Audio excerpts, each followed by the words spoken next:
So apparently, like, this is a big topic, but I actually came across this whole SESAC copyright thing. And there's a lot of stuff that's crazy about this. Like, major artists on YouTube have been taken down, especially if you live in the United States. Apparently, I think they've been put back up. That's what I've heard, but I'm not too sure what the full spectrum is. All I know is, like, so I was watching this, I was going to rewatch a video that I watched before that had a lot of entertainment value to me.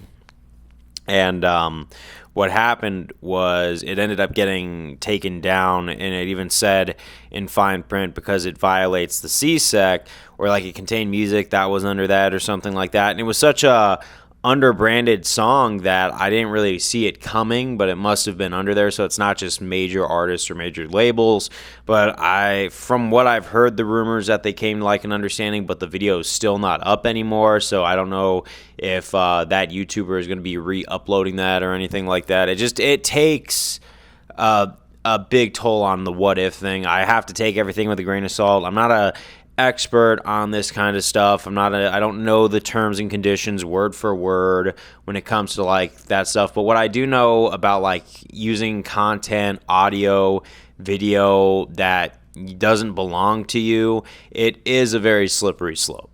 And you don't have to necessarily agree with the situation that they throw out there, but they put up their rules, and whether we like it or not, when we sign the terms and conditions, which are so long, none of us actually go through it fully and read it word for word to understand what it is we're getting into. A lot of us just say yes to wanting to use the platform, and I'm guilty of that too, but over time I try to go over what is allowed and what is not so I can navigate through it and make content accordingly.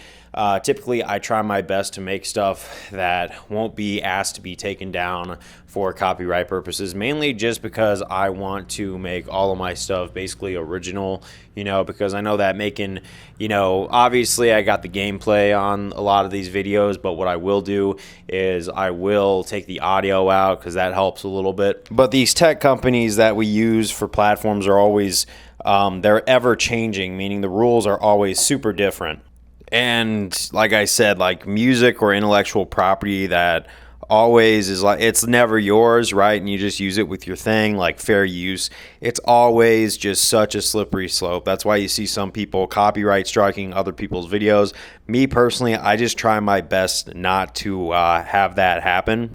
So I don't really use content from other videos or put it in the corner or try to modify it in any way. I try to make everything 110% original, because you never know when someone's going to want to be litigious or petty or try and, capitalize on a slight mistake. I mean, there's a lot of things like best practices that I try to follow that literally just kind of try and shield me from that, especially in something like this that's ever changing. And, I know a lot of this is bad, and it's a kick to a lot of people who like to watch content or create content, because I'm gonna be honest, it's a little more convenient to find someone else's music and put it in the background whenever you're doing a montage for your video for a feel-good moment. I actually like those, but if they fall under any of those like legal guises like SESAC or something like that just they're always ever changing. They could always say, hey, you know what, especially out here when you live in the United States where we take all of our legal stuff super seriously, it kind of pays off when you either like compose your own tunes or something like that, or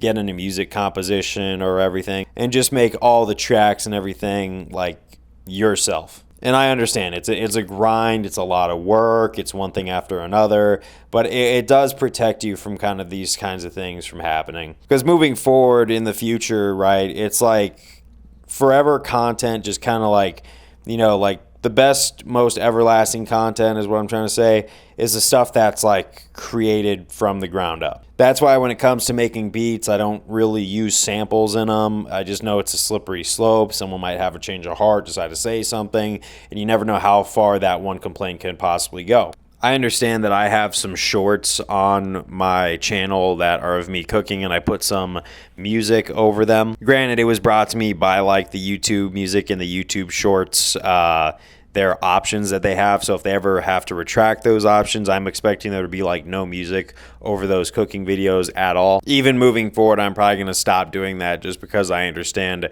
that even that itself could be a slippery slope. You know, whenever you have like, especially if you go on TikTok and you find like custom sounds that might not be there anymore, and it dips dangerously into the age where like 99% of people use other people's sounds or other people's music so they could dance or lip sync over it. It's just become more common than not, to the point where a lot of people aren't really creating their own tracks from scratch or making sure that they don't have anything that overreaches copyright claims or fair use or anything like that. So the lesson overall that I've been rambling about again and again, saying the same thing 5 different times: the best way you can protect yourself moving forward in times like this, just to make sure you don't get any surprises out of the hat, is to try to shy away from using like any sort of content that isn't yours. Try to minimize that. Try to block it out. Because I know you might not like it, but you never know what's hidden in those clauses and those terms of service conditions that you use.